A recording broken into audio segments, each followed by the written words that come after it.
La muñeca de trapo cayó al suelo con un sonido sordo. Los brazos de tela se separaron del cuerpo, y el relleno de algodón se esparció por el piso de la sala como pequeñas nubes grises. Camila gritó. Un grito que me atravesó el pecho como si fuera mío propio. Mi nieta de 7 años se lanzó al suelo, tratando de juntar los pedazos de lo que había sido su tesoro más preciado. Hortensia se quedó de pie, con los brazos cruzados y una sonrisa fría dibujada en los labios. Había agarrado la muñeca de las manos de Camila y la había desgarrado con una fuerza que no sabía que tenía. El vestidito rosa que yo misma había cosido para ese juguete ahora colgaba hecho jirones. «Ya basta con esa basura», dijo mi nuera con una voz que sonaba como vidrio roto. «Tu mamá se fue para siempre. Es hora de olvidarla de una vez por todas». El silencio que siguió fue más fuerte que el grito de Camila. Mi hijo Antonio se quedó sentado en su silla, mirando el plato de comida como si fuera lo más interesante del mundo. No dijo nada.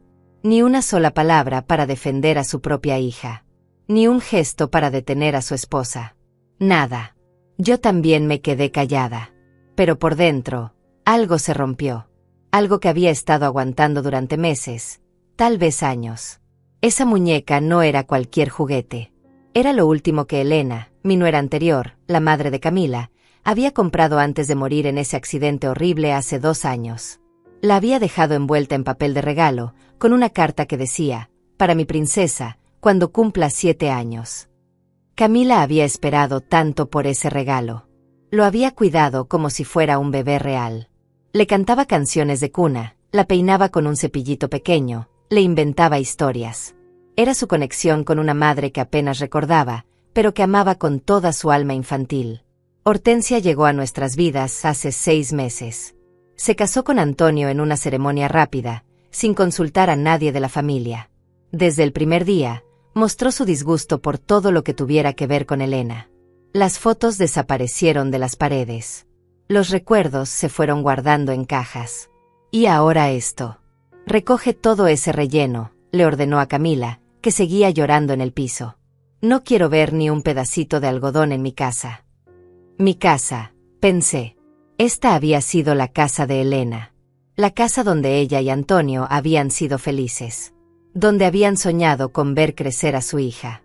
Pero ahora Hortensia la llamaba suya, como si pudiera borrar el pasado con solo desearlo. El comedor estaba decorado con manteles nuevos que Hortensia había comprado.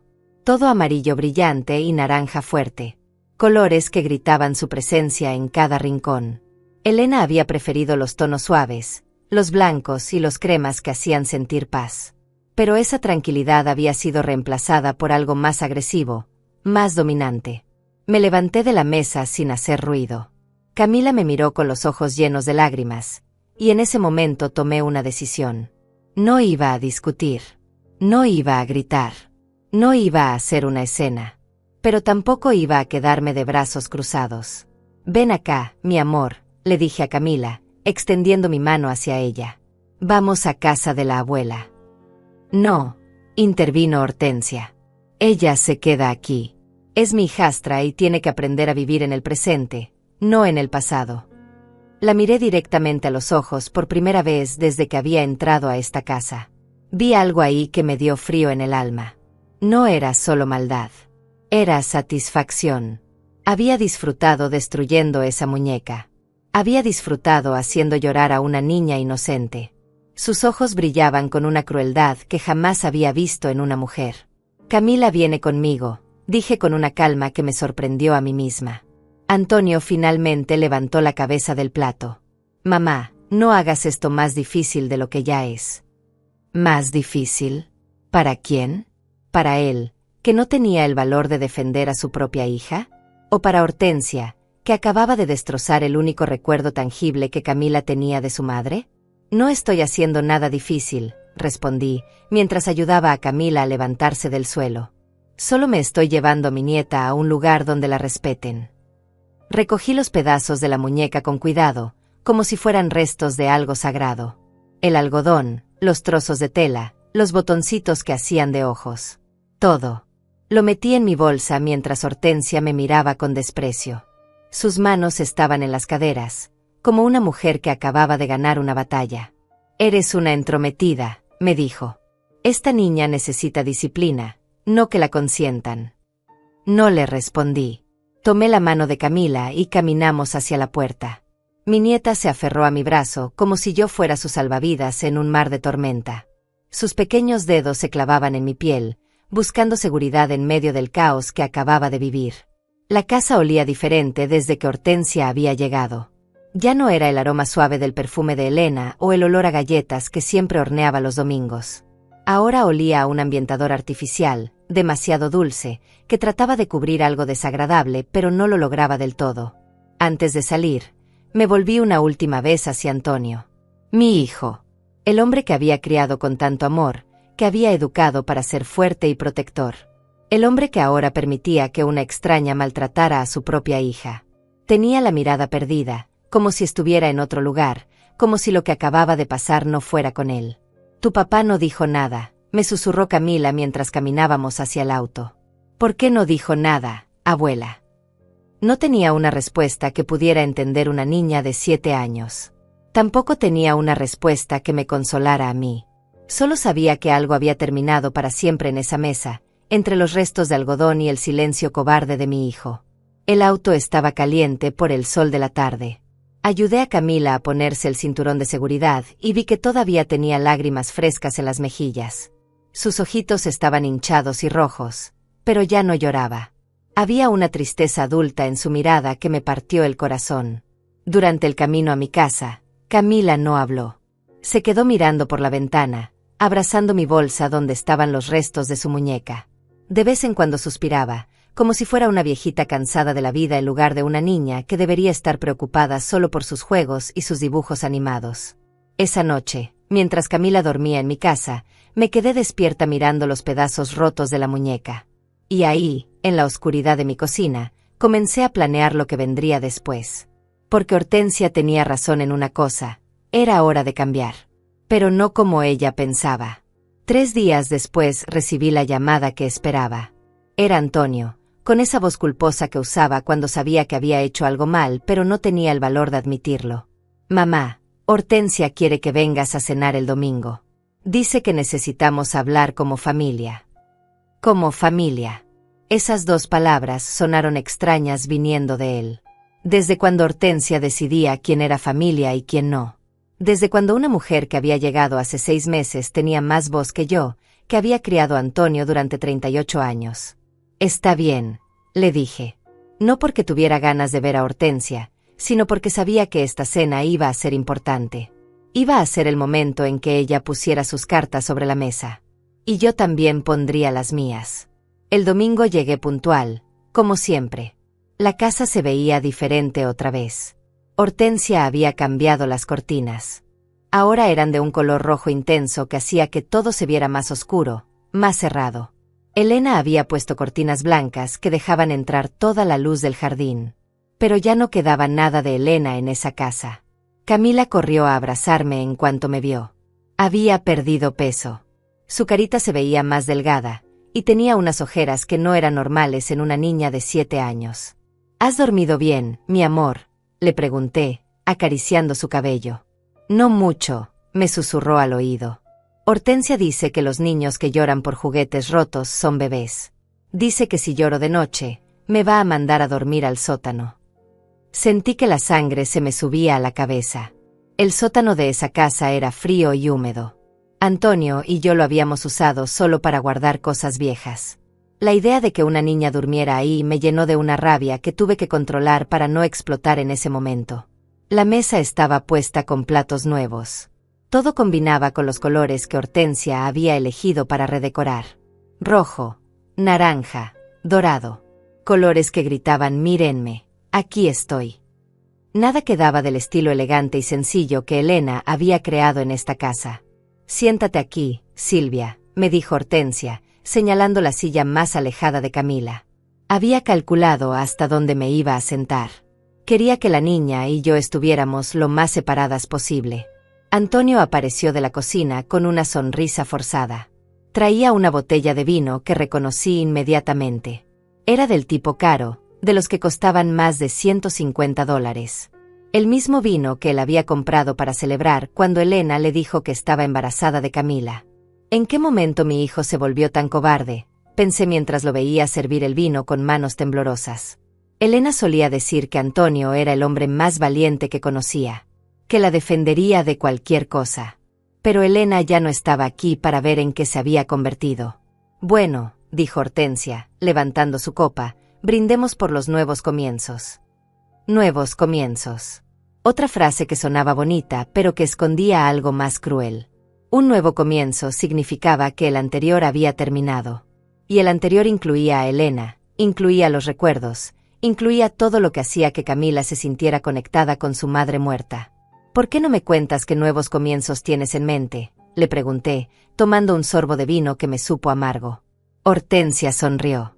Era la sonrisa de alguien que había estado esperando esta pregunta durante mucho tiempo. Me alegra que preguntes. Antonio y yo hemos estado hablando sobre el futuro de Camila. Creemos que necesita un cambio de ambiente. Un lugar donde pueda sanar de verdad. ¿Sanar de qué? ¿De amar a su madre muerta? ¿De extrañarla? ¿De ser una niña normal que necesitaba procesar su dolor de manera natural? ¿Qué tipo de cambio?, pregunté, aunque ya me imaginaba la respuesta. Hay una escuela muy buena en California. Un internado donde los niños que han pasado por traumas aprenden a superarlos. Camila podría empezar ahí el próximo mes. California. A 3000 millas de aquí. Lo suficientemente lejos para que yo no pudiera visitarla cada fin de semana. Lo suficientemente lejos para que Camila perdiera el último vínculo con todo lo que había conocido. Miré a Antonio, esperando que dijera algo. Que protestara. Que defendiera a su hija. Pero solo estaba ahí sentado, girando la copa de vino entre sus manos, como si la conversación fuera sobre el clima. ¿Y tú qué opinas de esto, Antonio?, le pregunté directamente. Creo que Hortensia tiene razón. Camila necesita ayuda profesional. Y nosotros necesitamos tiempo para construir nuestra nueva familia. Nueva familia. Ahí estaba otra vez esa frase. Como si Camila fuera un mueble viejo que ya no combinaba con la decoración nueva. ¿Camila sabe de estos planes?, pregunté, mirando a mi nieta, que había estado comiendo en silencio, demasiado callada para ser una niña normal. Los adultos tomamos las decisiones, dijo Hortensia. Los niños se adaptan. Es mejor así. ¿Mejor para quién? Mejor para una mujer que quería borrar todo rastro de la primera esposa de su marido. Mejor para un hombre que no tenía el valor de enfrentar sus responsabilidades como padre. El internado cuesta $4000 al mes, continuó Hortensia. Pero es una inversión en el futuro de Camila. Y como tú siempre has sido tan generosa con nosotros, pensamos que podrías ayudarnos con los gastos. Ahí estaba. El verdadero motivo de esta cena. No querían hablar como familia. Querían mi dinero para deshacerse de Camila. Querían que yo pagara para que mandaran a mi nieta lejos, para que ellos pudieran vivir su vida perfecta sin recordatorios incómodos del pasado. Durante años, había ayudado a Antonio económicamente. Cuando se casó con Elena, les di el dinero para el enganche de la casa. Cuando nació Camila, pagué todos los gastos del hospital. Cuando Elena murió, me hice cargo de los gastos del funeral y de las deudas médicas que dejó la enfermedad. Y ahora querían que pagara para mandar a la niña lejos. Es mucho dinero, dije, fingiendo que lo estaba considerando. Pero piénsalo, insistió Hortensia.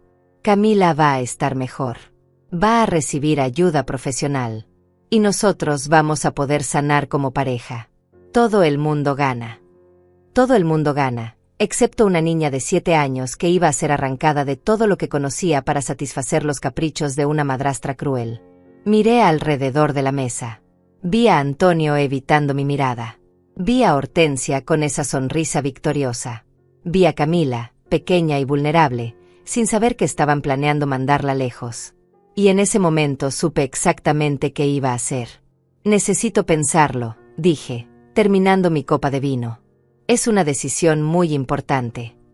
Por supuesto, dijo Hortensia, pero pude ver la satisfacción en sus ojos. Pensaba que había ganado. Pensaba que yo iba a pagar para que ella se saliera con la suya. Esa noche, cuando llegué a mi casa, me senté en mi cocina y saqué todos mis extractos bancarios. Calculé exactamente cuánto dinero había gastado en Antonio y su familia durante los últimos 10 años. La cifra me sorprendió. Más de $120,000. Y ahora querían más. Querían que pagara para destruir a Camila. Pero yo tenía otros planes. El martes por la mañana sonó mi teléfono. Era Hortensia, y por el tono de su voz supe que algo había pasado.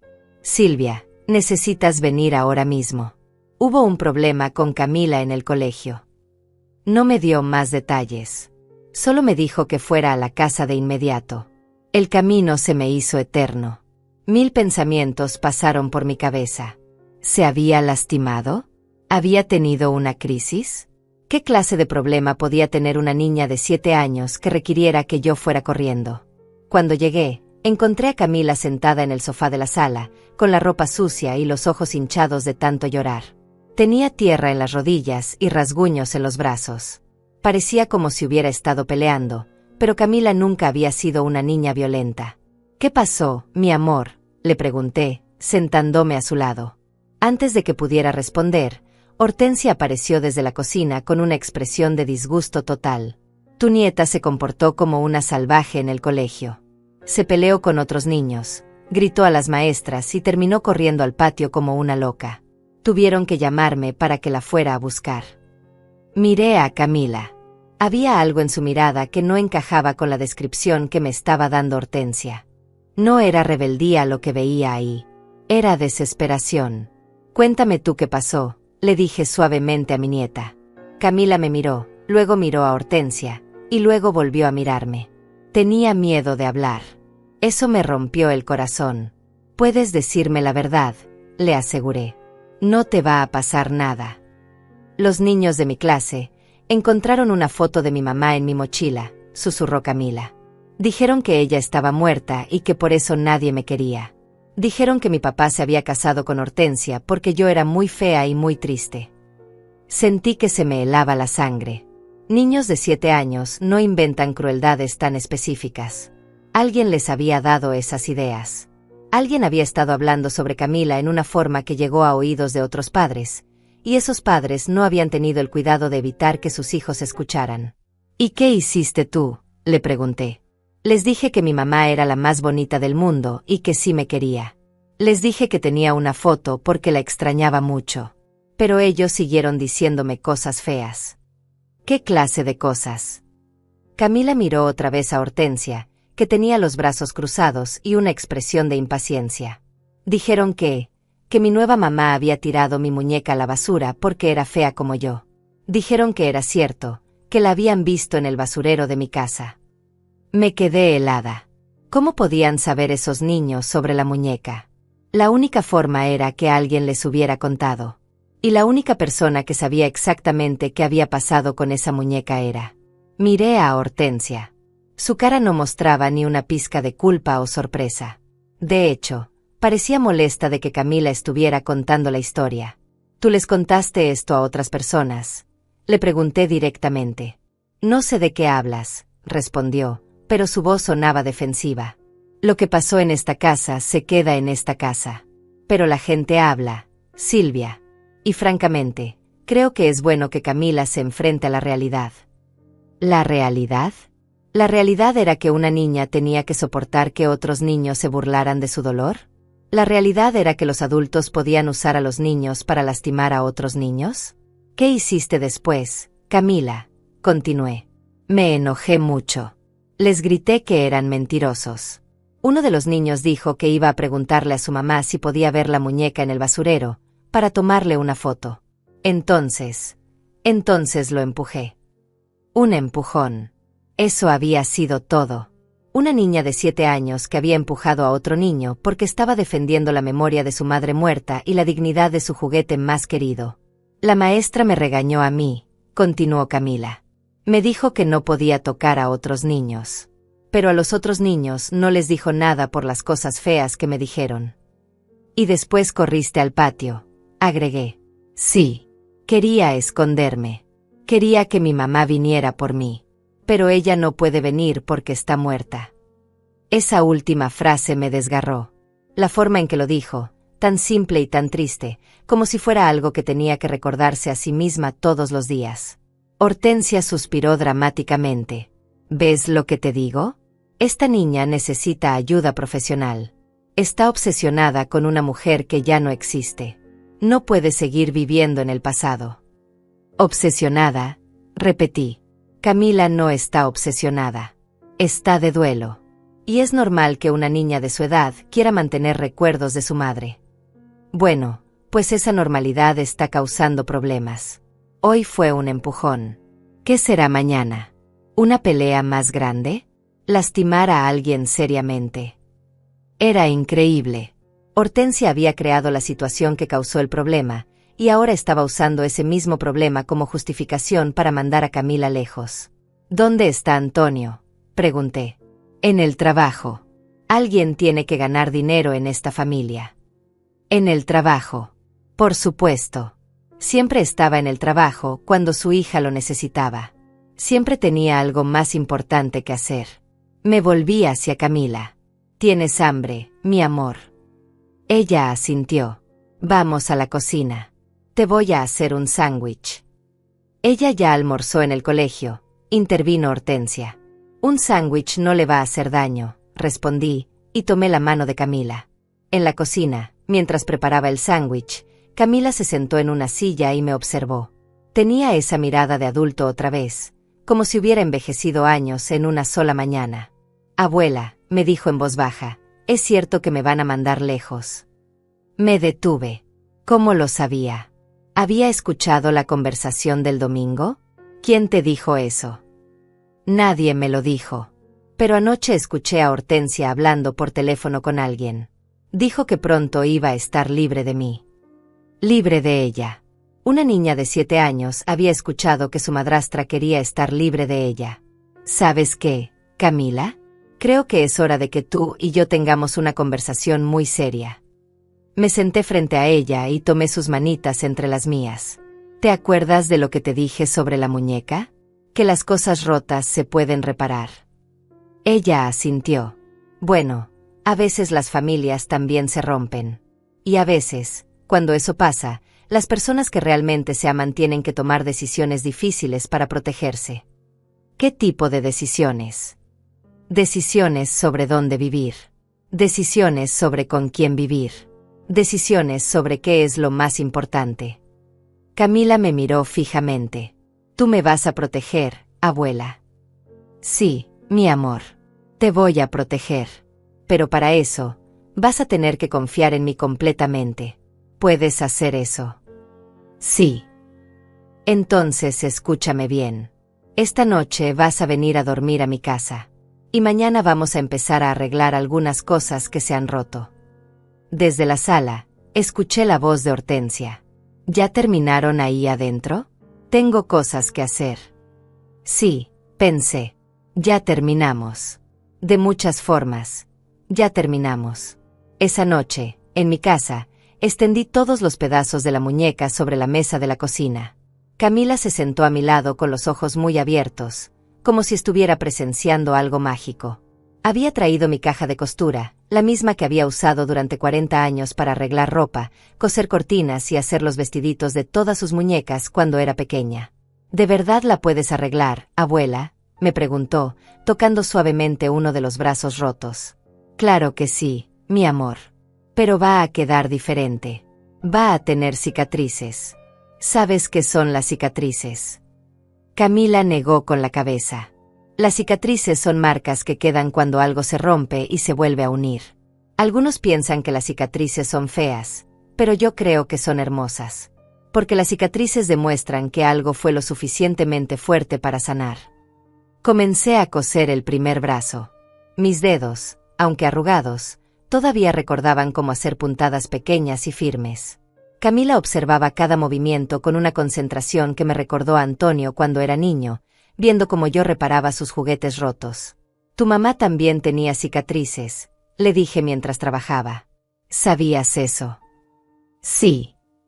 Tenía una pequeñita aquí, me toqué la frente, de cuando era niña y se cayó de su bicicleta. Y tenía otra en la rodilla de cuando se subió a un árbol muy alto para rescatar a un gatito. Elena siempre decía que sus cicatrices le recordaban todas las veces que había sido valiente. Camila sonrió por primera vez en días. ¿Y tú tienes cicatrices, abuela? Le mostré mis manos.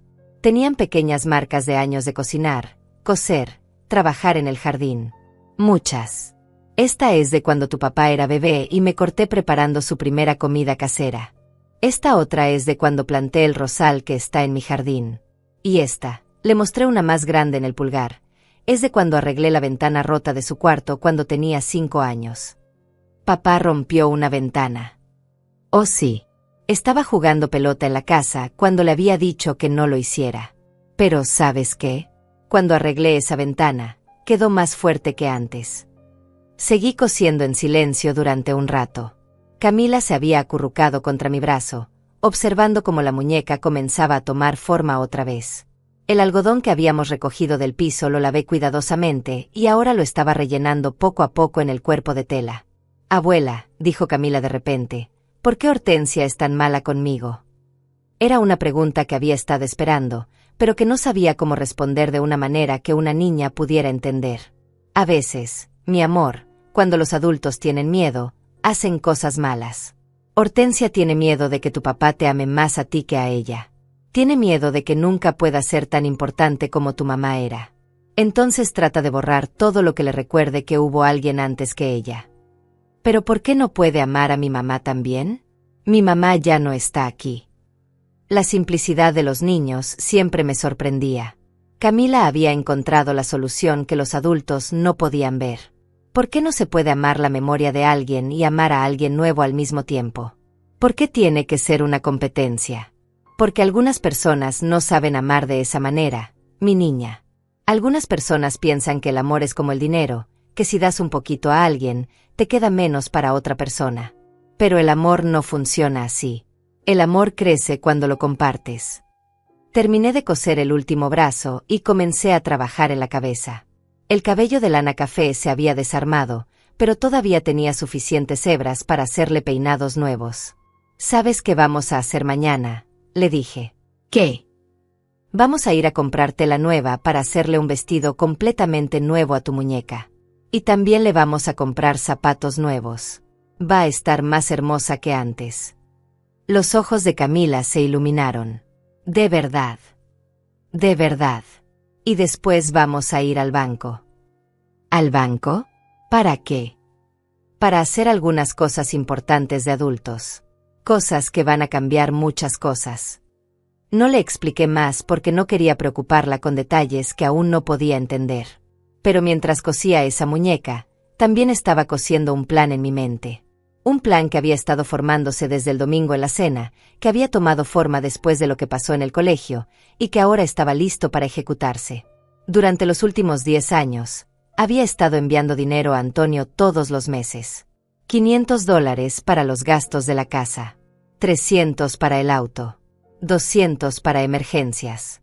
A veces más, cuando había gastos especiales. Nunca me habían pedido que parara. Nunca habían dicho que ya no lo necesitaban. Simplemente habían asumido que esa ayuda iba a continuar para siempre. Pero mañana eso iba a cambiar.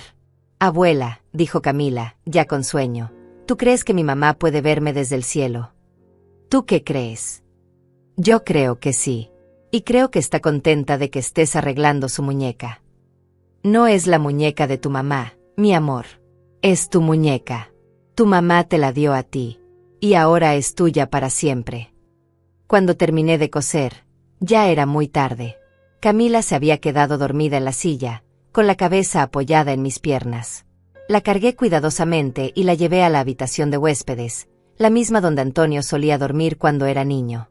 La arropé con una manta que había tejido cuando él era pequeño. Una manta que había sobrevivido a 40 años de lavadas, que había consolado a mi hijo durante pesadillas y enfermedades, y que ahora iba a consolar a mi nieta. Antes de irme a dormir, puse la muñeca reparada en la mesita de noche, donde Camila pudiera verla en cuanto despertara. Se veía diferente, es cierto. Las puntadas se notaban. Algunas partes estaban ligeramente desparejas. Pero se veía fuerte. Se veía como algo que había sobrevivido una tormenta. A las 6 de la mañana, Escuché pasos pequeños en el pasillo. Camila había despertado y estaba caminando hacia la cocina, cargando su muñeca reparada. «Buenos días, abuela», me dijo, con una sonrisa que no había visto en semanas. «Buenos días, mi amor. ¿Cómo amaneció tu muñeca?» «Diferente. Pero me gusta más así. Se ve más valiente». «Más valiente». Exactamente lo que yo esperaba que Camila aprendiera de esta experiencia. Que se puede ser diferente después de algo doloroso. Que se puede ser más fuerte después de estar roto. Mientras preparaba el desayuno, mi teléfono sonó. Era Antonio. «Mamá, ¿dónde está Camila? Hortensia dice que no durmió en la casa anoche». «Está conmigo», respondí calmadamente. «Y va a quedarse conmigo hasta que decidamos qué es lo mejor para ella». «¿Qué quieres decir con decidamos?» «Soy su padre. Yo decido dónde vive mi hija». «Entonces empieza a comportarte como su padre», le dije, y colgué. Era hora de poner mi plan en marcha. El lunes por la mañana, después de dejar a Camila en el colegio con su muñeca reparada guardada cuidadosamente en la mochila, conduje directamente al banco. Había estado posponiendo esta decisión durante meses, pero ya no podía esperar más. Durante el fin de semana había revisado todos mis estados de cuenta, había calculado exactamente cuánto dinero había estado enviando Antonio cada mes, y había llegado a una conclusión que me sorprendió a mí misma. En los últimos 10 años, les había dado $122,800. No era solo la ayuda mensual regular. Era el enganche de la casa, los gastos médicos de Elena, los gastos del funeral, la reparación del techo después de la tormenta del año pasado, el dinero para el auto nuevo cuando el viejo se descompuso, las vacaciones familiares que habían tomado el verano pasado. Una lista interminable de gastos que yo había cubierto porque creía que estaba ayudando a mi familia. Pero ahora me daba cuenta de que no había estado ayudando. Había estado permitiendo. Había estado creando una dependencia que les daba la libertad de ser irresponsables con su propia vida y cruel con mi nieta. El gerente del banco, el señor Tales, me conocía desde hacía años. Había manejado todas mis transacciones, había visto cómo cada mes enviaba dinero a la cuenta de Antonio, había procesado los retiros grandes para emergencias familiares. «Buenos días, señora Montes. ¿En qué puedo ayudarla hoy?» «Necesito cancelar todas las transferencias automáticas que tengo programadas a la cuenta de mi hijo», le dije directamente. Tales parpadeó, claramente sorprendido. Durante años había procesado esas transferencias sin cuestionarlas jamás. «¿Estás segura?» Son bastantes transferencias. La mensual de 500, la de 300 para el auto, la de 200 para emergencias». «Todas», confirmé. «Y también quiero cerrar la línea de crédito que abrí para ellos el año pasado». La línea de crédito era de $15,000. La había abierto cuando Hortensia se mudó a la casa y decidió que necesitaba redecorar todo. En ese momento pensé que era una inversión razonable en la felicidad de la nueva familia. Ahora sabía que había sido dinero gastado en borrar los recuerdos de Elena. «Señora Montes, ¿puedo preguntarle si ha hablado con su hijo sobre esta decisión?» «No necesito hablar con nadie sobre cómo manejo mi propio dinero», respondí con una firmeza que me sorprendió. «Estas son mis cuentas y mi dinero. Quiero que todas esas transferencias se detengan inmediatamente». Tales asintió y comenzó a procesar la cancelación. Mientras esperaba, calculé mentalmente cuánto dinero me iba a quedar cada mes. $1,200 extra que ahora podría usar para otras cosas. Cosas como la educación de Camila, sus actividades extracurriculares, tal vez incluso terapia si realmente la necesitaba, pero terapia de verdad, no el internado carísimo que Hortensia había sugerido. «Hay algo más», le dije a Tales. «Quiero abrir una cuenta de ahorros nueva. Solo a mi nombre. Y quiero que sea completamente separada de todas mis otras cuentas». «¿Para qué propósito?» «Para mi nieta. Para su futuro. Para asegurarme de que tenga opciones cuando sea mayor». Era una cuenta que Antonio y Hortensia nunca sabrían que existía. Una cuenta donde podría depositar los $1,200 que ahora me sobraban cada mes, más cualquier otra cantidad que pudiera ahorrar. En 10 años, cuando Camila fuera mayor de edad, tendría suficiente dinero para la universidad, para viajar, para comenzar su propia vida de la manera que ella quisiera. Cuando terminé en el banco, Me senté en mi auto durante unos minutos, procesando lo que acababa de hacer. Por primera vez en años, sentí una sensación extraña en el pecho. Era alivio. Un alivio profundo y liberador que no había experimentado desde antes de que Elena muriera, tal vez. Durante años había cargado con la responsabilidad financiera de otra familia adulta.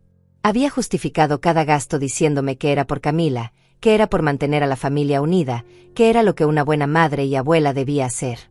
Pero ahora me daba cuenta de que había estado permitiendo que me usaran. Y lo peor era que ese dinero se había convertido en el arma que querían usar contra mi nieta. Mi teléfono sonó. Era Antonio, y por el tono de su voz supe que ya se había dado cuenta de lo que había hecho. Mamá, ¿qué hiciste? El banco me acaba de llamar. Dicen que cancelaste todas las transferencias. Así es, respondí calmadamente. ¿Estás loca? ¿Sabes cuántas cuentas tenemos que pagar este mes? La hipoteca, el auto, las tarjetas de crédito. No podemos cubrir todo eso con solo mi sueldo. Y ahí estaba la confirmación de lo que había sospechado.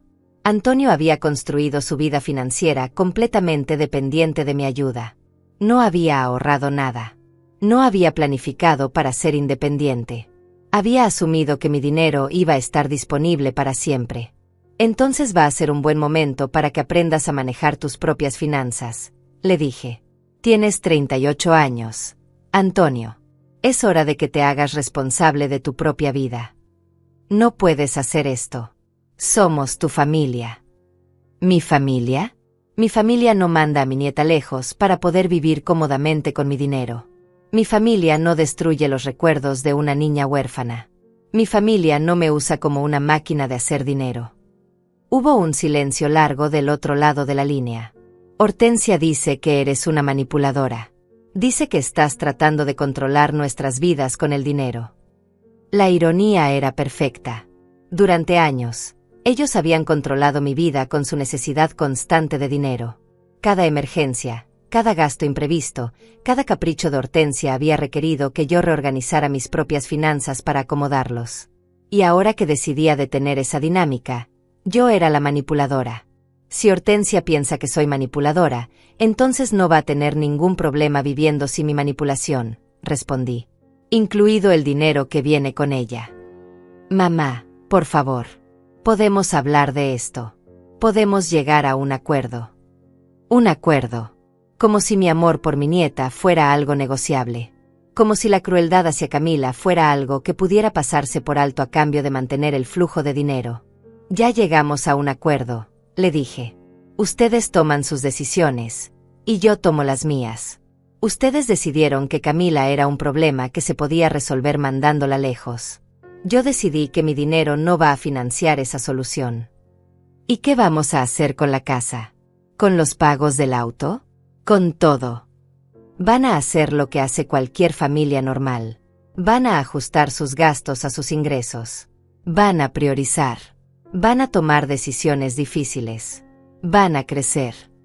Colgué antes de que pudiera responder. Mi teléfono inmediatamente comenzó a sonar otra vez, pero lo apagué. No tenía más que discutir. La decisión estaba tomada. Esa tarde, cuando fui a recoger a Camila del colegio, ella corrió hacia mí con una sonrisa enorme. Abuela. Hoy todos los niños quisieron ver mi muñeca.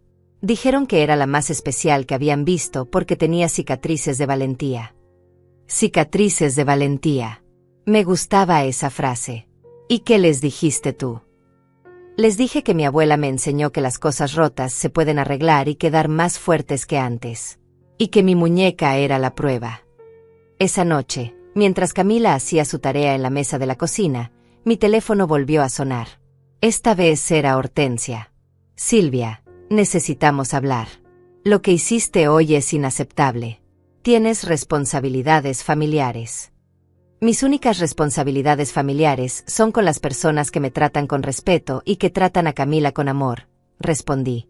Si tú y Antonio quieren mi apoyo, van a tener que ganárselo. ¿Cómo nos lo ganamos? Por primera vez desde que la conocía, Hortensia sonaba insegura. El dinero había sido su red de seguridad, y ahora esa red había desaparecido. Empezando por cancelar los planes de mandar a Camila a ese internado. continuando con una disculpa sincera por haber destruido su muñeca, y terminando con un compromiso real de tratarla como la hija que necesita ser, no como un obstáculo para su felicidad. Eso va a tomar tiempo. Tienen todo el tiempo del mundo, le dije. Mi dinero puede esperar. Y colgué, sabiendo que había comenzado una guerra que tenía toda la intención de ganar. Los siguientes 3 días fueron una tormenta de llamadas telefónicas, mensajes desesperados y visitas inesperadas que confirmaron exactamente lo que había sospechado. Antonio y Hortensia habían construido su vida entera sobre mi dinero, y ahora que había desaparecido, toda su existencia cuidadosamente planificada se estaba desmoronando como un castillo de naipes. La primera llamada llegó el martes por la mañana, cuando apenas estaba sirviendo el desayuno a Camila. Era Antonio, y su voz sonaba completamente diferente. Ya no era el tono exigente de alguien que daba por sentado que iba a conseguir lo que quería. Ahora sonaba como un hombre que acababa de descubrir que el suelo bajo sus pies había desaparecido. Mamá, por favor, tienes que reconsiderar esto. El banco me llamó sobre la hipoteca. Sin tu transferencia mensual, no podemos cubrir el pago. Van a empezar el proceso de embargo si no pagamos en los próximos 15 días. Me quedé callada durante un momento largo, digiriendo esta información. Durante años, mi transferencia mensual de $500 había estado cubriendo una parte significativa de su hipoteca. Eso significaba que ellos nunca habían tenido realmente los ingresos para mantener esa casa. Habían estado viviendo en una casa que técnicamente no podían pagar, financiada por mi dinero. ¿Cuánto ganas tú al mes, Antonio?, le pregunté directamente. Hubo una pausa incómoda. Eso no es relevante. Lo relevante es que somos una familia y las familias se apoyan mutuamente. Te voy a preguntar otra vez.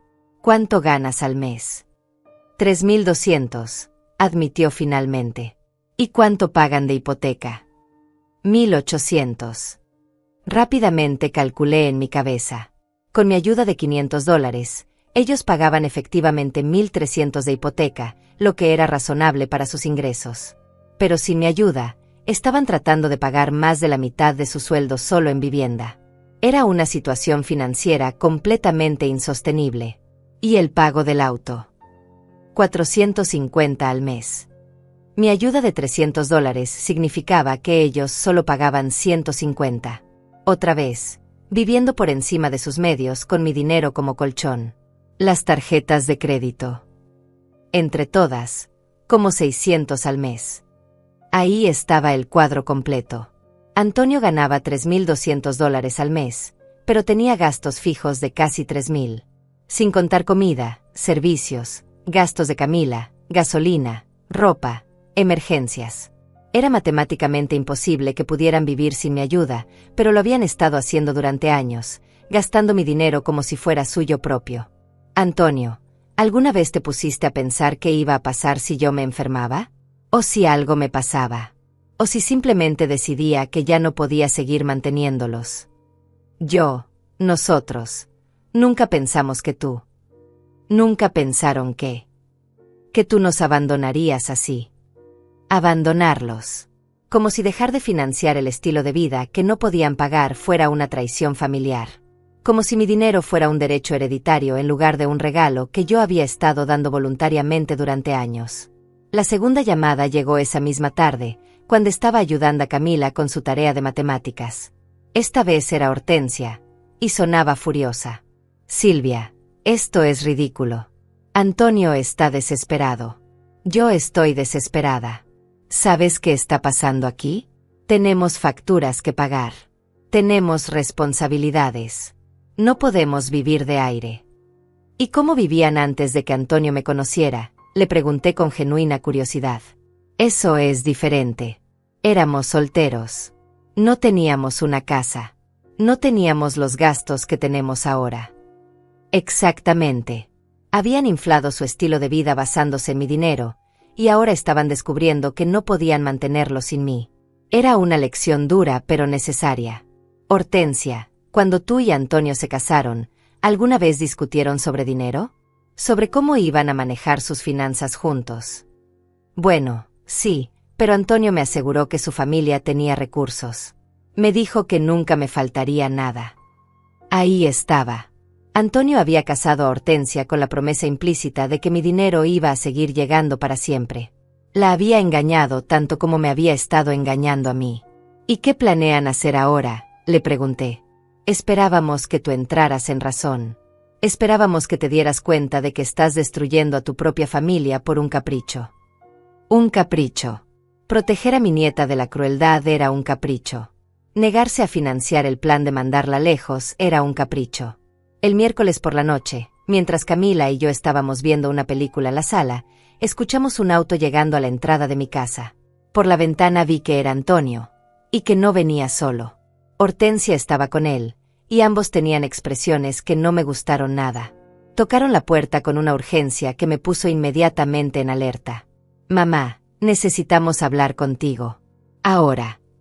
Los dejé pasar, pero le dije a Camila que se fuera a su cuarto a jugar. No quería que presenciara lo que estaba a punto de pasar. Se sentaron en mi sala como si fueran ejecutivos en una junta de negocios muy seria.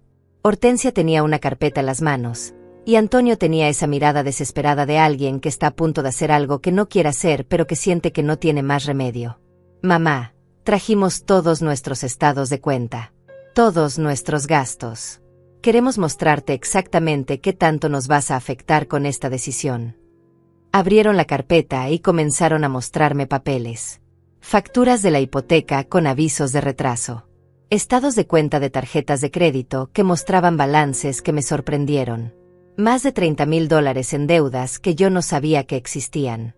¿Cómo acumularon todo esto?, pregunté, revisando los papeles. Son gastos normales, dijo Hortensia defensivamente. La remodelación de la casa, la ropa, las salidas, las vacaciones. Cosas que cualquier familia normal tiene. Vacaciones que habían pagado con tarjetas de crédito. Remodelaciones financiadas con deuda. Un estilo de vida completamente artificial construido sobre dinero que no tenían. Y pensaban pagarme a mí para mandar a Camila al internado mientras tenían $30,000 de deuda. El internado es una inversión en el futuro de Camila, insistió Hortensia. Y francamente, pensamos que tú entenderías la importancia de hacer ese sacrificio por ella. Sacrificio. Ellos querían que yo hiciera el sacrificio de pagar $4,000 al mes para que ellos pudieran vivir sin la carga de cuidar a una niña traumatizada. ¿Y qué proponen ahora?, les pregunté. Antonio se aclaró la garganta. Proponemos un compromiso. Tú vuelves a ayudarnos con los gastos esenciales. La hipoteca y el auto. Nosotros nos hacemos cargo del resto. Y Camila. Camila puede venir a visitarte los fines de semana cuando regrese del internado. Visitarme los fines de semana. Como si fuera una tía lejana en lugar de la abuela que la había estado cuidando cuando ellos no podían o no querían hacerlo. ¿Y si no acepto este compromiso?, pregunté, aunque ya sabía la respuesta. Hortensia y Antonio intercambiaron una mirada. Entonces vamos a tener que tomar medidas legales, dijo Hortensia con una frialdad que me heló la sangre. Vamos a tener que pelear por la custodia de Camila. Vamos a tener que demostrar que una mujer de 70 años no puede cuidar adecuadamente a una niña de 7. Y vamos a tener que explicarle a un juez cómo una abuela manipuladora está usando el dinero para controlar a su familia. Ahí estaba. La amenaza que había estado esperando. Si no pagaba, iban a tratar de quitarme a Camila legalmente. Me levanté de mi silla lentamente, sintiendo cada uno de mis 70 años, pero también sintiendo una determinación que no había experimentado en décadas. Entiendo perfectamente lo que me están diciendo, les dije con una calma que me sorprendió a mí misma. Ustedes quieren que yo pague para que puedan vivir cómodamente, y si no lo hago, van a usar a Camila como rehén emocional para obligarme. No es así, protestó Antonio débilmente. Es exactamente así. Pero tienen razón en una cosa. Una mujer de 70 años tal vez no puede competir con una pareja joven en una corte. Tal vez un juez decida que ustedes son mejores guardianes para Camila. Vi la satisfacción aparecer en los ojos de Hortensia. Pero, continué, también es cierto que las cortes investigan muy cuidadosamente la situación financiera de los padres que piden custodia. Y van a estar muy interesados en saber cómo una pareja con $30,000 de deuda y gastos que ceden sus ingresos planea mantener a una niña. Especialmente cuando esa misma pareja estaba planeando mandarla a un internado de $4,000 al mes. La satisfacción desapareció inmediatamente de su cara. Creo que esta conversación terminó, les dije, caminando hacia la puerta. Pueden irse de mi casa ahora. Después de que se fueron, me senté en mi cocina temblando. No de miedo, sino de adrenalina. Por primera vez en años, había peleado de verdad. Había defendido a Camila y me había defendido a mí misma. Pero sabía que esto estaba lejos de terminar. El viernes por la mañana llegó el momento que había estado temiendo y esperando a la vez. Eran las 8 cuando escuché el auto en la entrada de mi casa, pero esta vez el sonido era diferente. Más agresivo. Más desesperado. Me asomé por la ventana y vi que no era solo Antonio y Hortensia. Habían traído refuerzos. Con ellos venía un hombre que no reconocí inmediatamente, pero que por su traje caro y su maletín supe que era algún tipo de abogado o profesional. También venía una mujer mayor, elegantemente vestida, que me tardé un momento en identificar como la madre de Hortensia. Era la primera vez que la veía desde la boda rápida de Antonio. Camila estaba desayunando en la cocina, completamente ajena a la tormenta que estaba a punto de desatarse. Su muñeca reparada estaba sentada en la silla de al lado, y ella le estaba contando una historia sobre una princesa valiente que salvaba a todos los animales del bosque. Mi amor, le dije suavemente, ¿por qué no te vas a tu cuarto a jugar un rato? Los adultos tenemos que hablar de cosas aburridas. Camila me miró con esos ojos demasiado sabios para su edad. ¿Van a gritarse otra vez? Espero que no. Pero si escuchas voces fuertes, quédate en tu cuarto hasta que yo vaya por ti, ¿está bien? Ella asintió, cargó su muñeca y se fue corriendo hacia su cuarto. Un minuto después, la puerta sonó con golpes que parecían más una demanda que una petición cortés. Abrí y me encontré con 4 adultos parados en mi porche como un pelotón de ejecución. Antonio evitaba mi mirada, Hortensia tenía esa sonrisa falsa que usaba cuando quería algo, el hombre desconocido me evaluaba como si fuera una criminal, y la madre de Hortensia me miraba con el desprecio reservado para las personas que considera inferiores. Buenos días, Silvia, dijo Hortensia con una dulzura que sonaba como veneno. Te presentamos a Angenor Fontés, nuestro abogado familiar. Y ya conoces a mi madre, Alma Antúnez. Alma Antúnez. Una mujer que había hecho su fortuna casándose con hombres ricos y enviudando convenientemente de cada uno de ellos. Había escuchado las historias, aunque nunca les había prestado mucha atención. Ahora, viendo la forma en que me miraba, me preguntaba cuánto de esas historias era cierto. ¿Y a qué debo el honor de esta visita tan temprano?, pregunté, sin invitarlos a pasar. Fontés se aclaró la garganta y sacó unos papeles de su maletín. Señora Montés, represento a Antonio Montés y Hortensia Mares en un asunto de custodia familiar. Tengo aquí una petición formal para que usted devuelva inmediatamente a la menor Camila Montés a sus padres legales. Antonio es el padre legal, respondí calmadamente. Hortensia es solo la madrastra. Y hasta donde yo sé, ningún juez ha determinado que yo no pueda cuidar a mi nieta. Alma Antúnez se adelantó con una sonrisa que me recordó a un tiburón. Ah, pero eso puede cambiar muy rápidamente, querida. Verás, hemos estado investigando tu situación. Una mujer de 70 años, viviendo sola, con problemas evidentes de control y manipulación.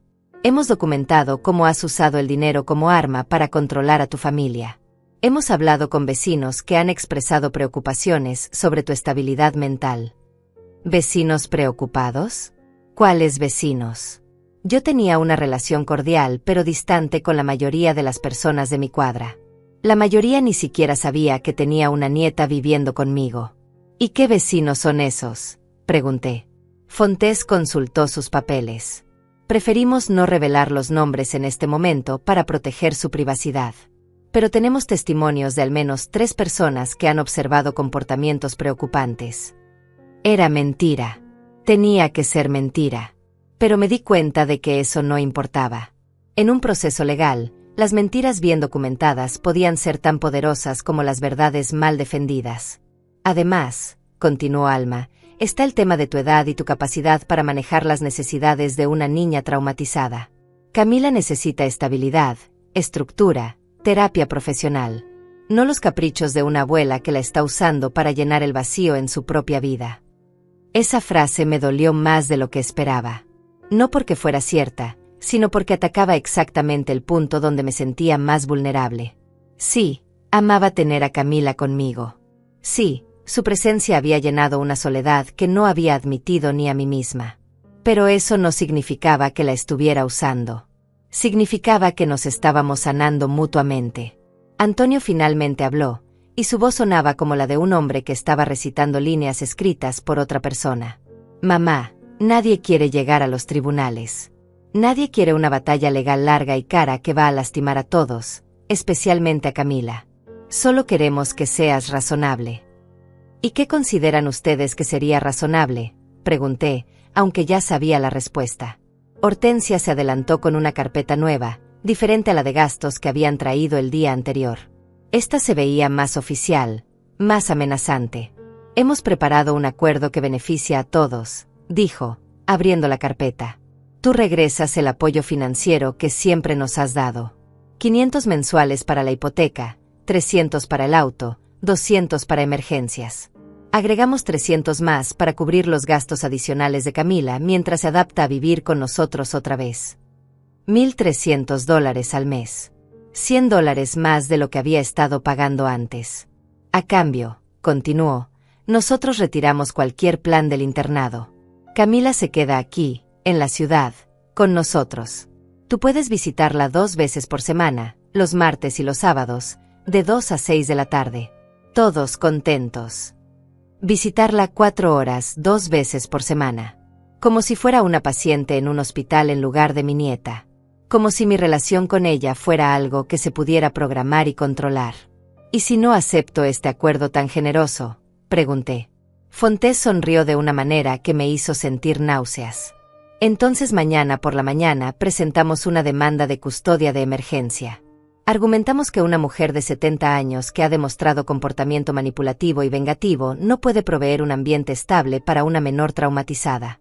Pedimos custodia temporal inmediata mientras se investiga la situación. Y te garantizo, agregó Alma con esa sonrisa cruel, que conocemos a los jueces correctos. Conocemos a los trabajadores sociales correctos. Conocemos exactamente cómo presentar este caso para que tú quedes como la villana que está usando a una niña inocente para castigar a su propia familia. Me quedé callada durante un momento largo, procesando la magnitud de lo que me estaban diciendo. No era solo una amenaza. Era una declaración de guerra total. Habían venido preparados para destruirme legalmente, socialmente, emocionalmente. Habían investigado mis vulnerabilidades, habían creado testimonios falsos, habían conseguido representación legal profesional. Y todo por dinero. Todo porque había decidido dejar de financiar su estilo de vida irresponsable. Hay una cosa que no entiendo, dije finalmente. Ustedes están dispuestos a mentir, a manipular el sistema legal, a traumatizar a Camila con una batalla de custodia, todo para conseguir mi dinero. Pero si realmente fuera tanto como para justificar todo esto, ¿por qué no simplemente consiguen trabajos mejor pagados? ¿Por qué no venden la casa que no pueden pagar y compran algo más barato? ¿Por qué no viven dentro de sus medios como millones de familias normales? Hortensia se puso rígida. No deberíamos tener que vivir como pobres solo porque tú decidiste ser egoísta. Ahí estaba la verdad. No querían trabajar más duro. No querían hacer sacrificios. No querían ajustar su estilo de vida a su realidad económica. Querían vivir como ricos con mi dinero, y si eso requería chantajearme emocionalmente y legalmente, estaban dispuestos a hacerlo. Entiendo perfectamente su posición, les dije, caminando hacia la puerta. Y espero que ustedes entiendan la mía. No voy a ser chantajeada. No voy a pagar para que maltraten a mi nieta. Y si quieren pelear en los tribunales, perfecto. Peleemos. Abrí la puerta de par en par. Ahora salgan de mi casa. Antonio me miró con una expresión que no había visto desde que era niño. Era dolor puro, como si hubiera perdido algo que no sabía que tenía hasta que desapareció. Mamá, por favor, piénsalo. Piensa en lo que estás haciendo a nuestra familia. Ya pensé, respondí. Y decidí que prefiero no tener familia a tener una familia que me usa. Después de que se fueron, me quedé parada en la puerta durante varios minutos, temblando no de miedo sino de rabia. Después fui al cuarto de Camila, donde la encontré sentada en el piso, abrazando su muñeca. ¿Ya se fueron?, me preguntó. Ya se fueron. Van a llevarme con ellos. La miré a los ojos y tomé una decisión que cambiaría todo. No, mi amor. No si yo puedo evitarlo. Esa noche, después de que Camila se durmió, llamé a mi propio abogado. Era hora de pelear de verdad. El lunes por la mañana, exactamente una semana después de haber cancelado las transferencias bancarias, me senté en la oficina de Vicente Tierra, el abogado que había manejado todos mis asuntos legales durante los últimos 15 años. Vicente tenía 65 años, una reputación impecable en la ciudad y la ventaja crucial de conocer mi historial financiero y familiar mejor que nadie. Silvia, debo ser honesto contigo, me dijo después de revisar todos los documentos que había traído. La situación es más compleja de lo que inicialmente pensé. Antonio tiene derechos paternales absolutos, y Hortensia, al estar legalmente casada con él, tiene ciertos derechos como madrastra. Pero hay aspectos de este caso que definitivamente están a nuestro favor. Había pasado el fin de semana recopilando evidencia. Extractos bancarios que mostraban exactamente cuánto dinero había estado enviando y para qué propósitos. Fotografías de la muñeca destruida que había tomado mientras la reparaba. Copias de todos los reportes médicos de Elena durante su enfermedad, que mostraban cómo yo había pagado miles de dólares en tratamientos experimentales que Antonio no podía costear. Documentos del funeral, gastos de hospital, recibos de todo lo que había comprado para Camila durante los últimos 2 años. ¿Qué aspectos están a nuestro favor?, pregunté. Primero, el historial financiero es devastador para ellos. Puedo demostrar que han estado viviendo completamente dependientes de tu apoyo económico durante años. Eso establece un patrón de irresponsabilidad financiera que cualquier juez va a cuestionar. Segundo, el plan del internado de $4,000 al mes cuando tienen $30,000 de deuda es evidencia clara de que no están tomando decisiones racionales sobre el bienestar de Camila. Vicente continuó revisando los papeles mientras hablaba. Tercero, y esto es importante, tú has estado actuando como la cuidadora principal de Camila desde la muerte de Elena.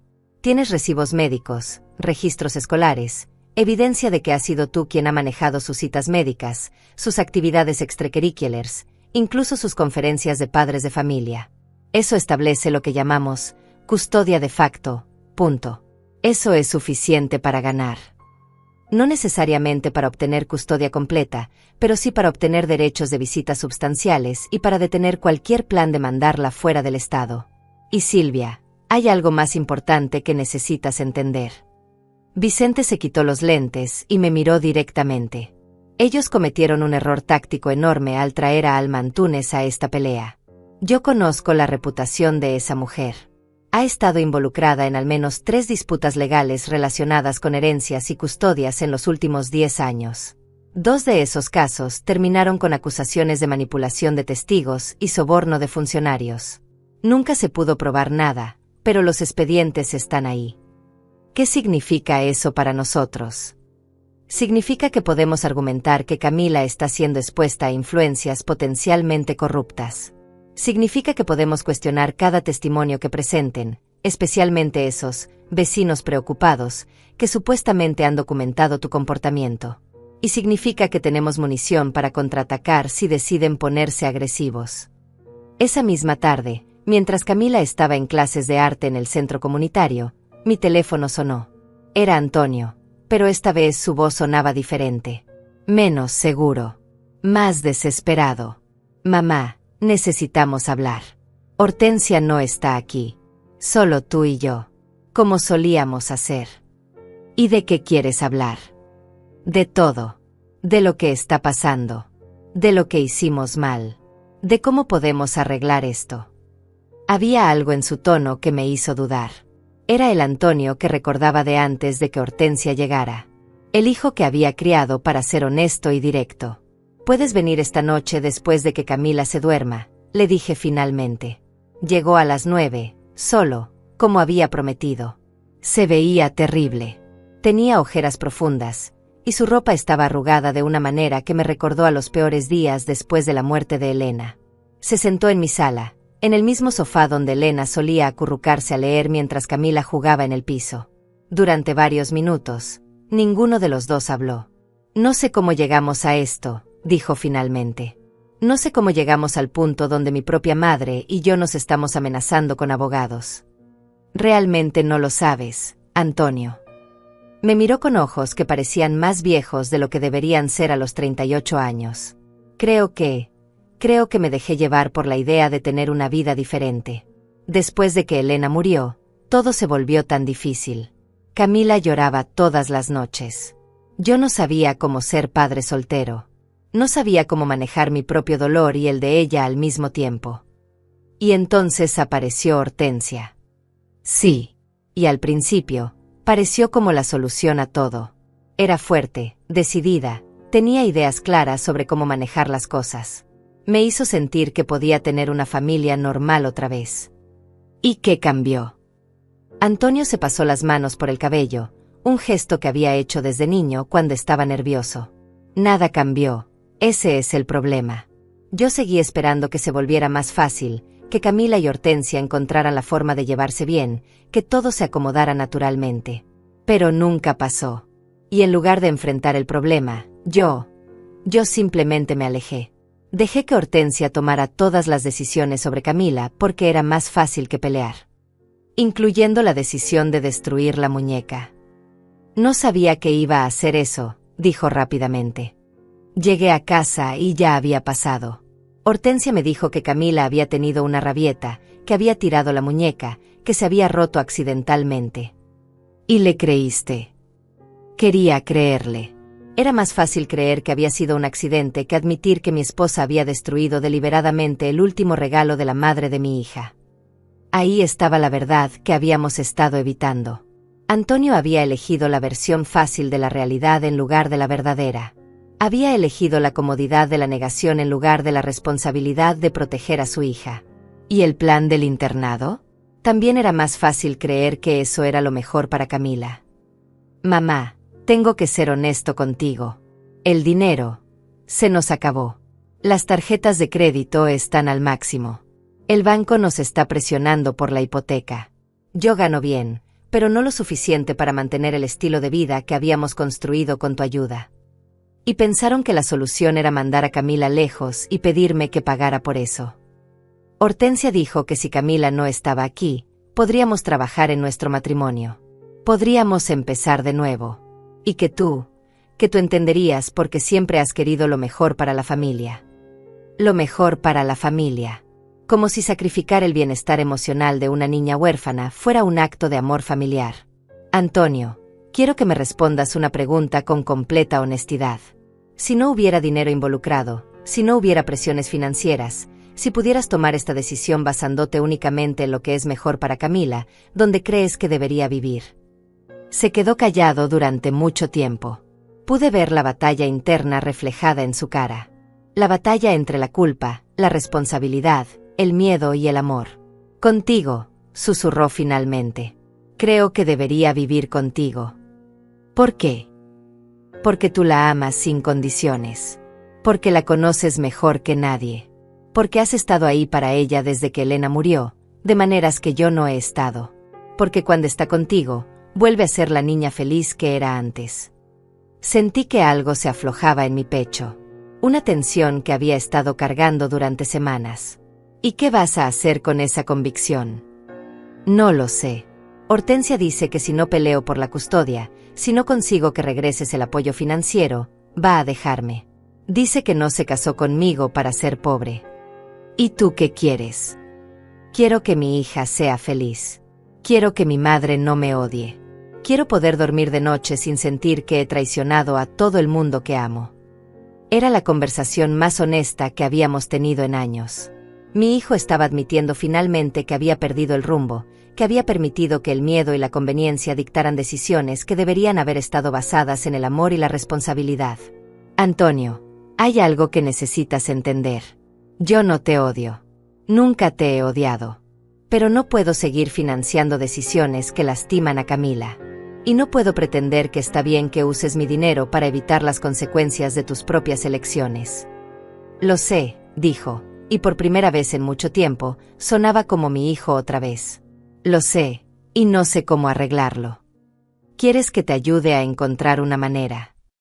Me miró con esperanza por primera vez en meses. ¿Harías eso? Después de todo lo que ha pasado. Eres mi hijo, Antonio. Y ella es mi nieta. Por supuesto que voy a ayudar. Pero solo si estás dispuesto a tomar decisiones difíciles. Esa noche, después de que Antonio se fue, me quedé despierta hasta muy tarde planeando. Ya no se trataba solo de proteger a Camila. Ahora se trataba de salvar lo que quedaba de mi familia.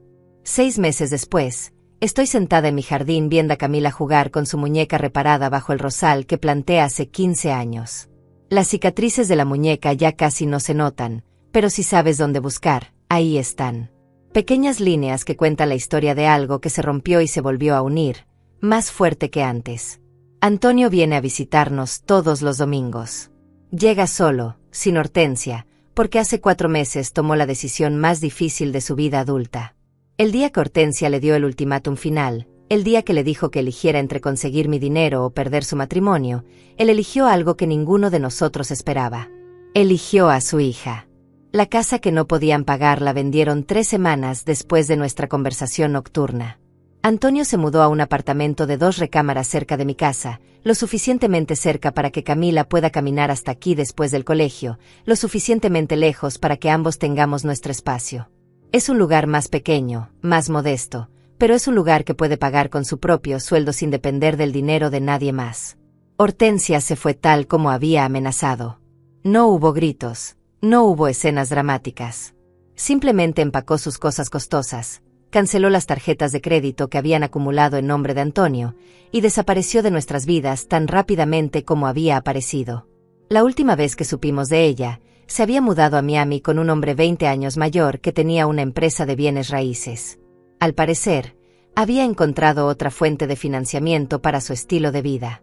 Su madre, Alma Antunes, trató de continuar con la batalla legal por un par de semanas más, pero cuando se dio cuenta de que ya no tenía un cliente que pagara sus gastos legales, también se retiró. Los vecinos preocupados, que supuestamente habían dado testimonio sobre mi comportamiento, resultaron ser tan ficticios como habíamos sospechado.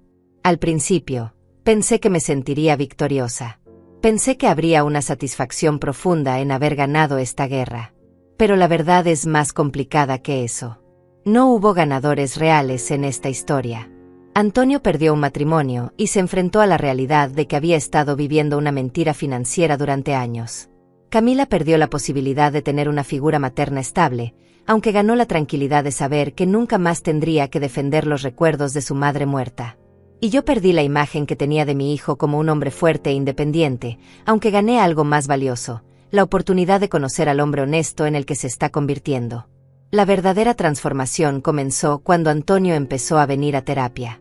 No porque se lo pidiera, sino porque se dio cuenta de que necesitaba entender cómo había permitido que su vida se descontrolara tanto. A través de esas sesiones, descubrió que nunca había procesado realmente la muerte de Elena. Se había refugiado en Hortensia porque representaba un escape del dolor, una forma de evitar enfrentar su duelo y sus responsabilidades como padre soltero.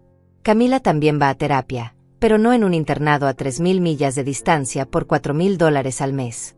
Va con una psicóloga infantil aquí en la ciudad, una mujer llamada Celina Tierra que se especializa en niños que han perdido padres. Son sesiones de $150 a la semana que Antonio y yo pagamos juntos, y el progreso de Camila ha sido notable. Ya no tiene pesadillas todas las noches. Ya no se aferra a mí con desesperación cuando tiene que irse con su papá. Ha aprendido a hablar sobre su madre sin llorar, y más importante aún, ha aprendido que amar los recuerdos de Elena no significa traicionar el presente. El arreglo de custodia que finalmente acordamos nunca pasó por los tribunales. Con la ayuda de nuestros respectivos abogados y la terapeuta de Camila, llegamos a un acuerdo que funciona para todos. Camila vive conmigo durante la semana y va con Antonio los fines de semana. Él la recoge del colegio los viernes y me la devuelve los domingos después de la cena. Durante las vacaciones escolares, dividimos el tiempo equitativamente. Es un arreglo que reconoce que Antonio es su padre y que yo soy su cuidadora principal, sin quitarle importancia a ninguno de los dos roles. Financieramente, también encontramos un equilibrio que funciona. No reanudé las transferencias automáticas mensuales que había estado enviando durante años. Esa época terminó para siempre. Pero sí ayudo con gastos específicos relacionados con Camila, la mitad de la terapia, la mitad de los gastos médicos, actividades extracurriculares, ropa cuando la necesita. Es una ayuda enfocada y limitada, no una dependencia total. Antonio ha aprendido a vivir dentro de sus medios reales, y aunque su estilo de vida es más modesto ahora, es más auténtico y más sostenible. Los $1,200 que me sobraban cada mes después de cancelar las transferencias, los he estado depositando religiosamente en la cuenta de ahorros que abrí para Camila. En 10 años, cuando cumpla 17, va a tener acceso a casi $150,000 para la universidad, para viajar, para comenzar su propia vida, para cualquier sueño que quiera perseguir. Es dinero que Antonio no sabe que existe, y que Camila no sabrá hasta que sea lo suficientemente mayor para manejarlo responsablemente. Mi relación con Antonio ha cambiado fundamentalmente, pero creo que para mejor. Ya no soy la madre que resuelve todos sus problemas financieros, y él ya no es el hijo que espera que yo lo haga. Somos dos adultos que comparten el amor por una niña extraordinaria, y que están aprendiendo a navegar esa relación con honestidad en lugar de dependencia. Nuestras conversaciones son más profundas ahora, más reales. Él me cuenta sobre sus luchas para balancear el trabajo y la paternidad. Yo le cuento sobre mis miedos de envejecer y no estar siempre aquí para Camila. Son conversaciones que nunca hubiéramos tenido cuando el dinero era lo que nos unía. Camila, por su parte, ha florecido de maneras que no esperaba. Con la presión de Hortensia fuera de su vida, ha vuelto a ser la niña curiosa y alegre que era antes. Ha hecho nuevos amigos en el colegio, se ha unido al club de arte, e incluso ha empezado a tocar el piano. Su muñeca reparada sigue siendo su posesión más preciada, pero ya no es su único consuelo. Ahora es simplemente un recordatorio hermoso de que las cosas rotas se pueden arreglar, y que el amor verdadero sobrevive cualquier daño. A veces me pregunto qué habría pasado si hubiera cedido a las demandas, si hubiera continuado enviando el dinero, si hubiera pagado para que Camila fuera enviada lejos. La respuesta me da escalofríos. Probablemente habría perdido a mi nieta para siempre. Habría financiado mi propia soledad y la destrucción emocional de una niña inocente. Habría enseñado a Antonio que nunca tenía que enfrentar las consecuencias de sus decisiones, y habría validado el comportamiento cruel de Hortensia. En lugar de eso, elegí la opción más difícil. Elegí poner límites. Elegí defender a alguien que no podía defenderse a sí misma. Elegí el amor duro en lugar del amor fácil. Y aunque el proceso fue doloroso, aunque hubo momentos en que pensé que había perdido a mi hijo para siempre, aunque hubo noches en que lloré pensando que había destruido a mi familia, ahora sé que hice lo correcto. Esta tarde, mientras observo a Camila jugar en el jardín, me doy cuenta de que las familias, como las muñecas rotas, se pueden reparar. Quedan cicatrices, sí. Quedan marcas de donde se rompieron las cosas. Pero si el amor es real, si la intención es sincera, si hay disposición para hacer el trabajo difícil de sanar, entonces es posible reconstruir algo que sea incluso más fuerte que lo que había antes. Camila corre hacia mí con su muñeca en brazos. Abuela, ¿sabes qué le dije hoy a mi muñeca? ¿Qué le dijiste, mi amor? Le dije que es afortunada porque tiene cicatrices de valentía, igual que nosotras. Me abraza fuerte, y siento que mi corazón se llena de una paz que no había experimentado en años. Porque finalmente entiendo que a veces, para salvar a una familia, primero tienes que estar dispuesta a perderla. A veces, el amor más grande requiere el valor más grande. Y a veces, las decisiones más difíciles son las que nos permiten vivir con nosotras mismas cuando nos vemos en el espejo cada mañana. ¿Fui demasiado dura? ¿Fue el único camino? Les dejo esa pregunta a ustedes, pero yo duermo tranquila cada noche, sabiendo que elegí proteger a una niña inocente en lugar de financiar su sufrimiento. Y cuando Camila sea mayor y tenga sus propias decisiones difíciles que tomar, espero que recuerde esta historia y encuentre en ella la fuerza para elegir siempre el amor verdadero, aunque sea el camino más difícil. Porque al final, las cicatrices de valentía son las más hermosas de todas.